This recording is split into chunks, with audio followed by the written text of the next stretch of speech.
Generic medicine and branded medicine, इन दो medicine में क्या फर्क है, दोनों में से कौन सी अच्छी मेडिसिन है और हमें कौन सी मेडिसिन लेनी चाहिए, ऐसे काफी सवाल लोगों के दिमाग में होते हैं। तो आज के इस वीडियो में हम इसी जेनेरिक एंड ब्रांडेड मेडिसिन के बारे में बात करने वाले हैं। So hey welcome viewers, this is Rishikesh Kurade and you are watching pharma boy YouTube channel. So without wasting your time, let's start the video.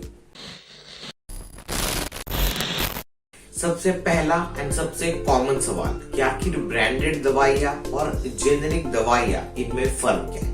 तो मैं आपको एक बहुत ही सिंपल वे में समझाता हूँ। तो मान लो कि मैं एक कंपनी हूँ और मैंने बहुत सारा टाइम और पैसा खर्च करके एक दवाई बनाई। तो उस दवाई बनाने के पीछे मैंने बहुत सारा मेरा टाइम दिया है, पैसा दिया है, तो मुझे वो रिकवर करना है। तो मैं उसका ले लूंगा पेटेंट, उस दवाई का। तो पेटेंट लेने का मतलब ये है कि मेरे अलावा कोई दूसरी कंपनी उस दवा को नहीं बना सकती।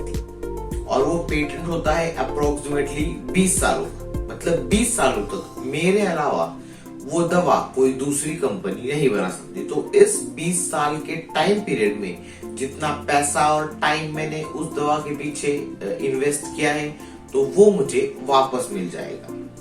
मतलब जो इन्वेस्टमेंट मैंने एक दवा को ढूंढने के पीछे लगाई है, तो वो मुझे उससे रिटर्न मेरा मिल जाएगा। तो जब एक पर्टिकुलर कंपनी, मतलब मैं आने वाले 20 सालों तक एक दवा बना रहा हूं, तो वो होती है ब्रांडेड मेडिसिन। मतलब वो मेरे ब्रांड की दवा है जो कि 20 सालों तक सिर्फ मैं अकेला बेचूंगा। तो वो हुई ब्रांडेड मेडिसिन। अब इसी के साथ आप जेनेरिक मेडिसिन के बारे में भी समझिए कि जब 20 साल बाद वो पेटेंट खत्म हो जाएगा उस दवा का, तब दूसरी कंपनियां भी उस दवा को, जिसे मैंने ढूंढ निकाला है, तो दूसरी कंपनियां भी अब उसे मैन्युफैक्चर कर सकती है, बना सकती है और बेच सकती है।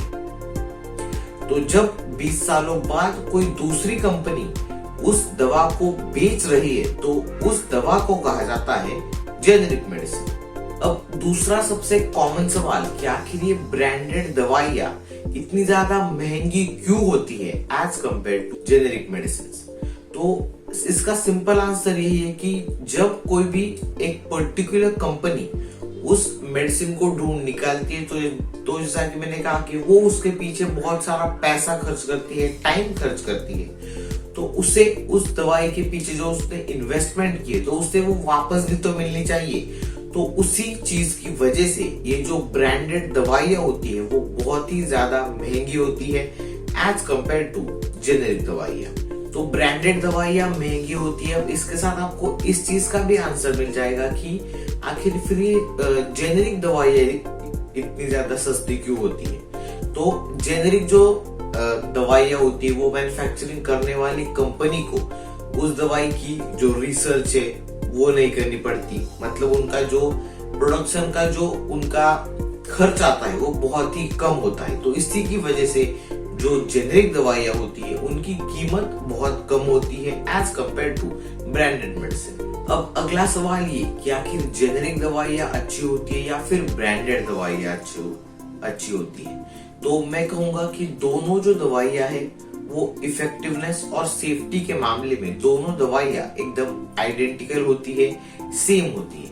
लेकिन अगर हम इसकी इफेक्टिवनेस एंड सेफ्टी के बारे में बात करें, तो वो वैरी होती रहती है एज पर कंपनी। मतलब कौन सी कंपनी आपकी वो दवा मैन्युफैक्चर कर रही है, उसके ऊपर भी डिपेंड करता है कि आपकी जेनेरिक मेडिसिन अच्छे से काम करेगी या फिर ब्रांडेड मेडिसिन अच्छे से काम करेगी। तो काफी चीजों के ऊपर ये डिपेंड होता है कि आपकी जो जेनेरिक दवा है वो अच्छी होगी या फिर आपकी ब्रांडेड दवा अच्छी होगी। आई होप आज की इस वीडियो से आपको जेनेरिक मेडिसिन और ब्रांडेड मेडिसिन से रिलेटेड इंफॉर्मेशन मिली होगी। तो बस आज की वीडियो के लिए इतना ही। फिर मिलता है ऐसे एक नए वीडियो में। Till then keep watching pharma boy and finally thanks for watching.